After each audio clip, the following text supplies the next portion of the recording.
It's a celebration, bitches. You know what I'm saying? Hello, Leo. Welcome to your May Soul session. I'm Princess India if you're new, and if you're family, welcome back, my friend, and what's not, or whatever. If you're not familiar with what my soul sessions are, they are your spirituality as well as personal development readings in which we look at the energies that you guys may encounter for a given month for the sole purpose to give you some clarity, some insight, and some guidance in reference to what it is you may face this month. And two cards fell out. Interesting. But just throwing this out there, because I'm using the After Tarot, and those of you who've been with me for some time know that, I don't read this daddy in the reverse. So don't be alarmed if you see me turning over cards, you know what I'm saying? But anywho, first two cards out are actually really good. We have the Star card, which is Aquarius energy, and that's followed up by the Three of Cups. So, it's a celebration, bitches. You know what I'm saying? Hey there, subby. Princess India here. Sorry to, interrupt your soul session and me talking to you and with me talking to you again. But anywho, the reason why I'm sticking this cutaway into your soul session is because I wanted to tell you guys that I'm offering all of my subbies a free trial on my network. If you don't know what my network is, it is a social network that I built to help people find their tribe. And then we have a bunch of tribes over there, like Yoga Tribe, Finance Tribe. We have Starseed Tribe and things, you know what I'm saying? We do events. We do a whole bunch of stuff, But I wanted to offer you guys a free trial. The link is in the description box below. So feel free to check it out, my friend. It's no commitment. You don't have to join, but I just wanted to give everyone an opportunity to check it out. The link is in the description box below. Grab your free trial, my friend, and meet me over there. I'm going to be quiet now and let you get back to your reading and stuff. So I'm not going to say bye because it's just going to be me again. So I'm going to. Leo, it looks like coming out of April and into May, you guys are in good spirits. It looks like, you guys either have gotten specifically recognized for something. So this could be anything from as high and lofty minded as a celebrity. You know what I'm saying? I don't know why I want to say like reality TV show vibes I'm getting from this. So it's like an opportunity in that direction. This could be a promotion at work. It could be the launching of a business. But whatever the case, it's something you guys are very proud of that you've been working on for some time. Another vibe I get from this, Leo, is like a coming out party. So it's some truth that you're telling or revealing. For some people, this could literally be like literally coming out of the closet with your sexuality or transition or anything of that sort. Or it's just, it could be coming out of the spiritual closet, you know what I'm saying? Like leaving church or something like that. And, finally telling people that you into your little woo-woo thing, you know what I'm saying? It could be a myriad of different things, but the thing that's highlighted here is this energy of being recognized and coming into May in a celebratory fashion, if you will. For some of you too, and this would have had to be something that happened towards the end of April. I get like proposal kind of vibes here, and even a little bit of baby energy. But it would have to be, this would be, wow, this is so funny. I'm literally thinking, my best friend, by the way, her name is Star, right? Just funny. She's not a Leo, but I'm laughing because she was telling me yesterday, the day before yesterday, and this is very relevant to what I'm saying here, Leo, that at our age, that if we were to get pregnant, it would be considered a geriatric pregnancy. And I was like, geriatric? The audacity, right? But when I say unusual, it feels something along those lines if this is in reference to a baby, to where it would be a geriatric pregnancy, meaning that you're older, so you're not, your atypical childbearing age, you know what I'm saying? Like you're not a hot 20 something, you know what I'm saying? Or it would be like a couple who had trouble conceiving and stopping, and then like finding out that you're preggers. And that would be for the pregnancy vibes. This would be first week of May. There may have been some, weird feelings in your body the last week of April, but it's like, and I say weird feelings because this is, it would be like a shock. You know what I'm saying? And then also I do feel vibes with this of like engagement or something like that. But I feel for the engagement portion of it, I feel like that's something that would have happened the last week of April. Yeah, last week of April. Next card out is the Ace of Pentacles. Come through, Leo, look, because I'm finna start getting jealous. You know what I'm saying? You guys have the Ace of Pentacles. So this is a new beginning for you guys. So legit, this feels a lot like a job offer.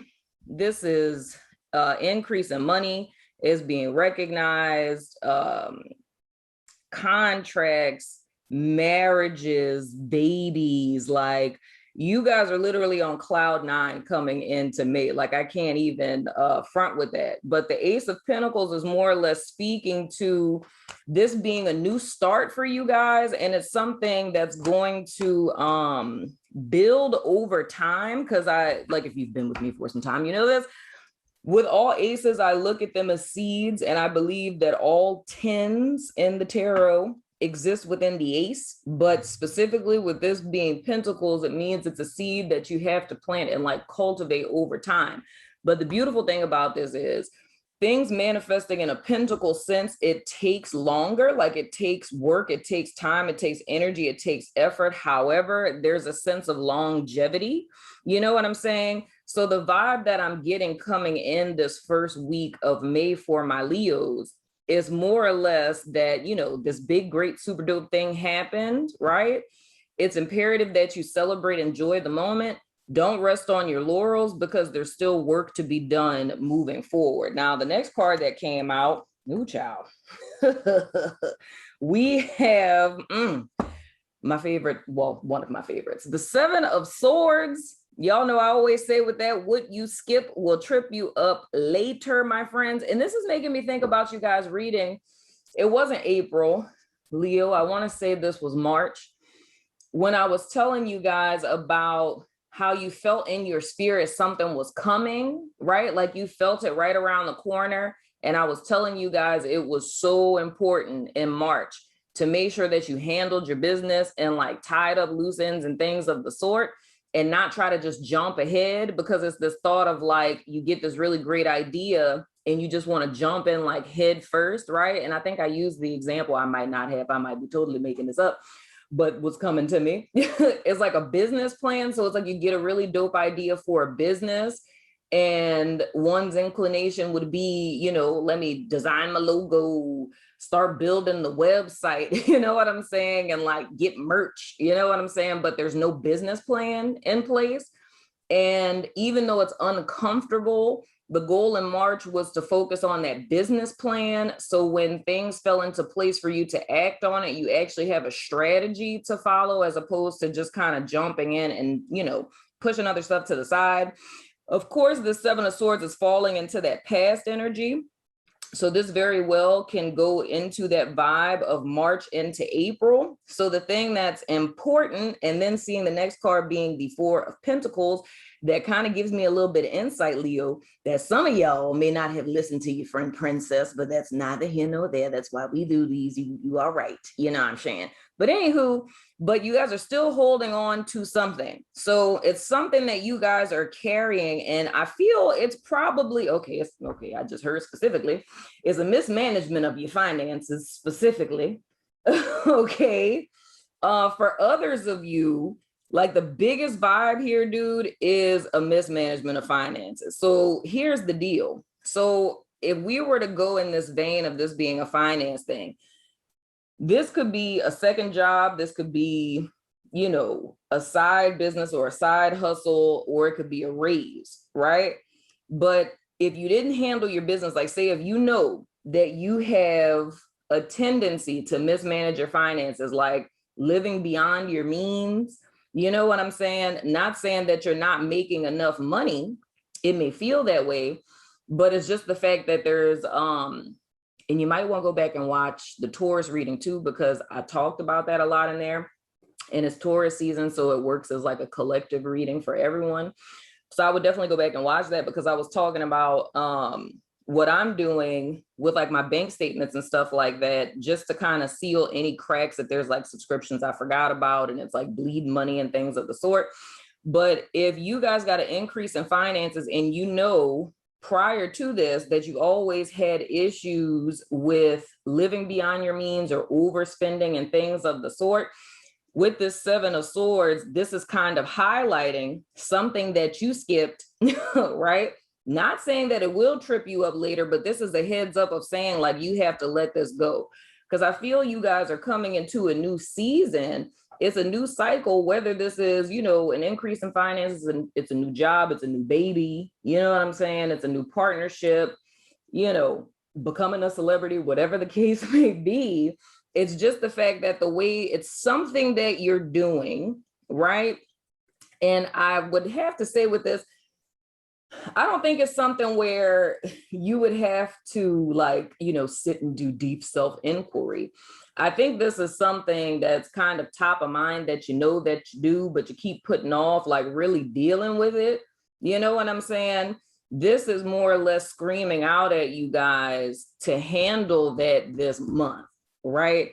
So if you go back to the reading in March, you know, and those of you who have the Wokebook, who've been, you know, jotting down and taking notes and stuff like that on the little worksheets that I have for the soul sessions, I suggest to go back and kind of reflect on what popped into your mind. And if you haven't done that, just go rewatch the March reading to kind of get the vibe of where you were at that time, of what came to your mind that you felt that session was speaking about.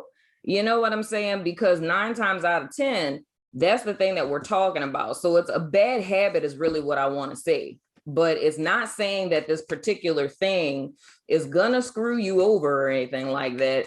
It's just more or less telling you, again, handle that. You know what I'm saying? But of course, if you don't, then that can end up becoming something that trips you up later. But I know it's something that's uncomfortable. You know what I'm saying? Don't nobody ever feel like, you know, especially if it's like money stuff, you know what I'm saying? Nobody necessarily feels like doing that, you know, but it would behoove you to do so. The next card that you guys have is the Ten of Swords, which is a really good thing for me to see here, because what we're talking about, Leo, is kind of like highs. Let me give a disclaimer for this. I'm saying this illustratively. What I'm seeing so far is like highs and lows, but not saying that there's lows, meaning that you're going like low or anything of the sort. It's just more or less, it's coming into the month of May on a really high note, like gassed up, excited, celebrating and things of the sort. The Ace of Pentacles is the reminder, like I was saying, do not rest on your laurels. There's still work to do moving forward. And I feel like with these next 3 cards, it's highlighting that work that needs to be done. So specifically, there's some loose ends that need to be tied up. It's something that you're holding on to that's no longer serving you in the sense of, and it's like, you know, organization, managing your finances, or a strategy plan, or something of the sort. And these are things that you want to wrap up and end the cycle on. And it really feels like a thought pattern to me, dude. 2 things specifically I would say that stand out to me is 1, it's a mismanagement of finances. 2, it's a thought pattern, right? Like how you approach things or how you're perceiving things, or another would be not allowing people to help you out, right? Like more or less, a team effort. Another thing is hoarding, right? And whether that's energetic hoarding, meaning like holding on to emotions or thoughts or feelings, whatever, and not expressing them, like telling your truth, you know what I'm saying? Or literally holding on to a whole bunch of stuff, like literal stuff, you know what I'm saying? Like clutter that you really don't need, because all of that goes back to a lack mentality. And in the month of May, that's something, whatever this is for you specifically, that would behoove you to die to and to release this month so you can move forward with a clean slate. Because I see, child, I know you lying to me. Come through, spirit. Okay, what I was about to say before I turned over the bottom of this deck, I was about to say, I look at this Ten of Swords as an Ace of Swords, right? Because if you can release what I look at the Nine of Swords as, because if we do a little mathematics here, right? I'm gonna show the card. Wait. Oh, wait, hold on. Oh my gosh, y'all. Oh no, wait, hold on. Come on, y'all. I'm trying to, if I could just spirit, if I could just get it to focus, if I could just get my autofocus to work with me, spirit. Okay, you really can't see it because it's like just, oh, look at that. All right, we got it clear. Okay, so you're looking at the Ten of Swords. Okay, and then it went out of focus. See, this is why I don't show cards, y'all, because I'll be here all day. I'm a perfectionist. I'll be sitting here trying to get this to be clear. Taurus rage. Okay, whatever. So the dude has one sword, right? So let's have a little tarot lesson real quick. So if you look at the Ten of Swords, why I say, if you release this thing, you're going to have your proverbial Ace of Swords, which for me is confirmation because that's at the bottom of your deck when I was right about to say this. So if we remove one sword from 10, what do you have left? 9. You think of the Nine of Swords, right? My interpretation, my personal interpretation of the Nine of Swords as I look at it is ego, right? So it's more or less speaking to the, you know, like the typical interpretation of the Nine of Swords is talking about like, you know, insomnia and, you know, like anxiety and like all of these things, right? But why is that there is the question. The reason why that's there is because of ego or inner critic, however it is that you want to look at it. So the challenge, if you will, of the Nine of Swords is going to be to slay that demon, proverbially speaking. If you look at demons as thought forms and mindsets, right? So what this is saying is your ego or your inner critic is that part of you that says, I wish I could do that, but I could never do that. You know what I'm saying? I'm not talented enough. I'm not smart enough, or that's too hard, and whatever the case may be. So your ego, much like what the Four of Pentacles speaks to as well, it holds you back. So it's a whole lot of stuff you could do and accomplish in your life if it wasn't for this mindset that's telling you what you cannot do, right? Because we're not good enough, or we're not smart enough, we're not talented enough, we don't have enough money, whatever the case may be. So what this is saying is, with the Ace of Swords representing truth, right? A mental breakthrough, right? It's taking that one sword and it's slaying that demon that comes with the 9, killing that off. So you move forward with only the sword of truth, your own personal truth, a mental breakthrough. You know what I'm saying? So you're liberated from the proverbial demon, if you will. So with this Ace of Swords being at the bottom of your deck, is literally saying that's what this whole month is about. You know what I'm saying? It's killing off this thing that has held you back once and for all, because I feel like it's almost a crossroads you guys will come to. Lots of good things can come into your life, but it ends up becoming a battle of wills within your own mind, right? So it's a mindset that's manifesting into something external that you're holding on to, but this is like, you know, a self-protection type of thing that you needed way back then, but now it's maladaptive. So this is about you guys being your own liberator. I just think that's so dope. I'm about to say that. It's at the bottom of the deck. I'm here for it. It's Taurus season. We should expect it. So anywho, my wonderful Leo friend, I'm going over to my network to do you guys extended readings. So if you're about that life, please follow me over there. I mean, if you like, you know what I'm saying? I think I have my little my little cutaway. I was pointing this way in Cancer, I think, but it would technically be that way Because if you like double tapped, it would take you that way. You know what I'm saying? I think that's the right way. I'm really not sure. Something like that. I don't know. Anywho, but I'm offering all of my subbies a free trial on my network. We have extendeds over there, and then we have different tribes and things of the sort. So if you're about that life, follow me over there with your free trial. But if not, still love your freaking face. You know what I'm saying? And I will see you guys sooner than later, my friends. Until the next time. I feel like I should do something really extra here, like, you know what I'm saying? Or like, I don't know. I'm gonna stop and just go now. Love your face.